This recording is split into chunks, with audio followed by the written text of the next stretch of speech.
Hey everyone, and welcome to this Masterclass Explainer. I am absolutely thrilled you're tuning in today. We are going to be putting on our expert chemical engineering hats and walking step by step through exactly how to structure, build, and deliver a rock-solid professional process design report. But look, we aren't just going to talk about vague theories here. We are going to apply every single section to a highly relevant, real-world case study. We're talking about designing a plant that produces synthetic gasoline from captured CO2 and green hydrogen using the methanol to gasoline, or MTG process. It's going to be a great one, so let's just dive right in. Here is our roadmap for today. We'll be hitting the project abstract and intro, process alternatives, objective and scope, simulation methodology, results and discussion, and rounding it out with conclusions and next steps. All right, jumping into Section 1, Project Abstract and Intro, setting the stage with data. You know, a truly great report has to start strong. You want to immediately answer the why does this matter question right off the bat in your abstract. For our synthetic gasoline case study, you'd anchor it with a massive, undeniable problem statement, like our goal to decarbonize the transport sector and completely break our dependence on fossil fuels. And the proposed process to actually solve this? Well, it's capturing CO2 using water electrolysis for hydrogen, synthesizing methanol over a copper, zinc, alumina catalyst, and finally using a ZSM-5 zeolite for the MTG step before distilling that gasoline.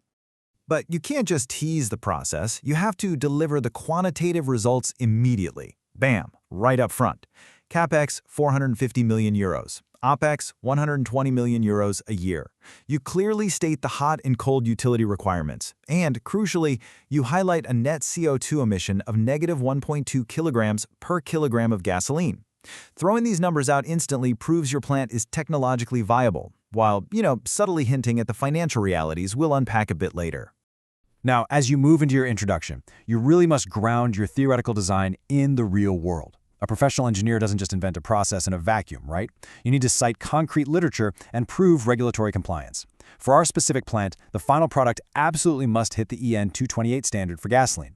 We measure our carbon footprint using ISO 14067, and naturally, our equipment has to comply with the ATEX directive for explosive atmospheres.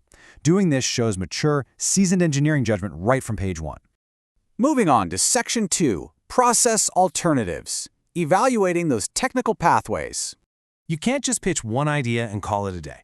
A rigorous design project requires you to systematically lay out alternative solutions. For our report, we walk through 4 specific technical pathways. Step 1 is our baseline MTG process. Step 2 explores routing through dimethyl ether instead. Step 3 looks at a completely different chemical route altogether, co-electrolysis to syngas and then Fischer-Tropsch synthesis. And Step 4 uses the same MTG route as Step 1, but it utilizes direct air capture for the CO2 instead of a concentrated industrial point source. In your document, it is absolutely crucial that you detail the technical, economic, and safety limitations for every single one of these. And to fairly judge those alternatives, you need standardized metrics. Here are the exact 5 indicators we use to evaluate our pathways. We track the capital and operational expenditures in millions of euros, the hot and cold utility targets in kilowatts per kilogram of product, and the CO2 equivalent emissions.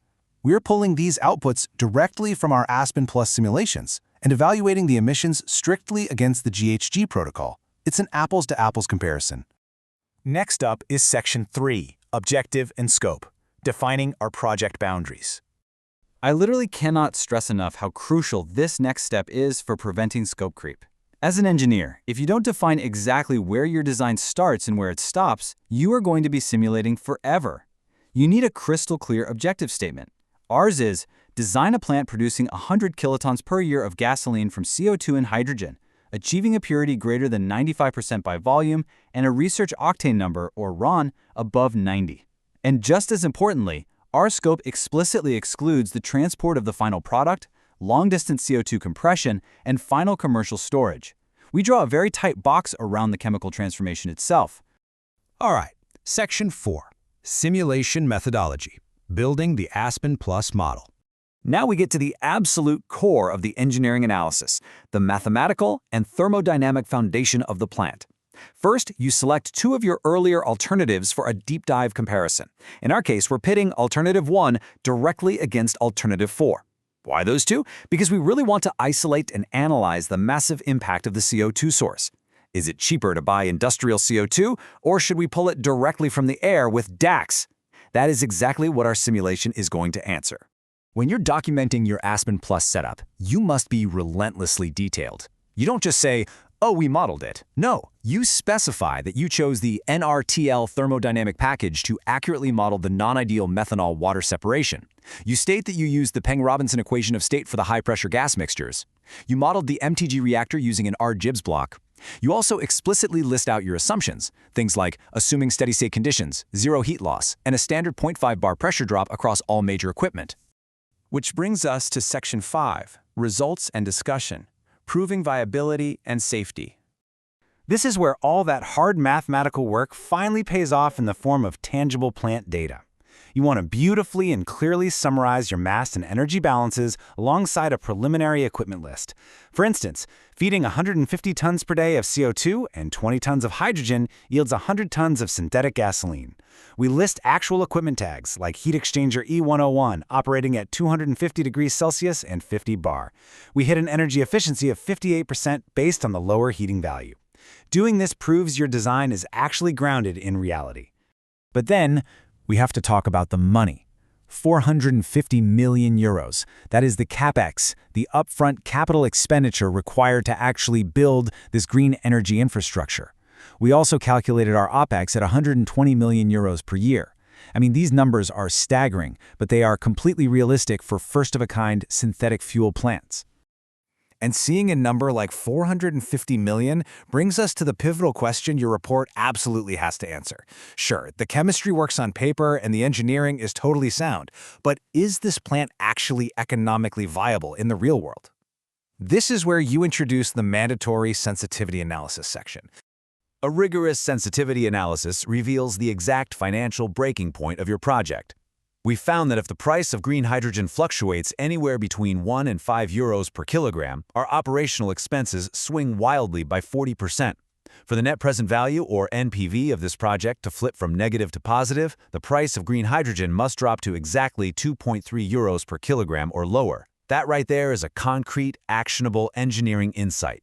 In the discussion section, we also need to validate our environmental performance, proving the incredible benefit of our plant.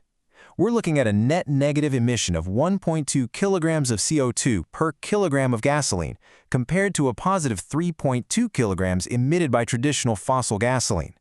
However, a good engineer is also an honest engineer. Here we must note our study's limitations. For example, our Aspen model assumed a pure hydrogen feed, and we actually did not model the slow cooking of the MTG catalyst over time.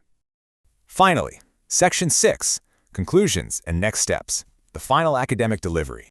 This is where you synthesize everything to fulfill your academic and professional requirements. Your conclusion has to directly answer the objective statement. So, our final verdict?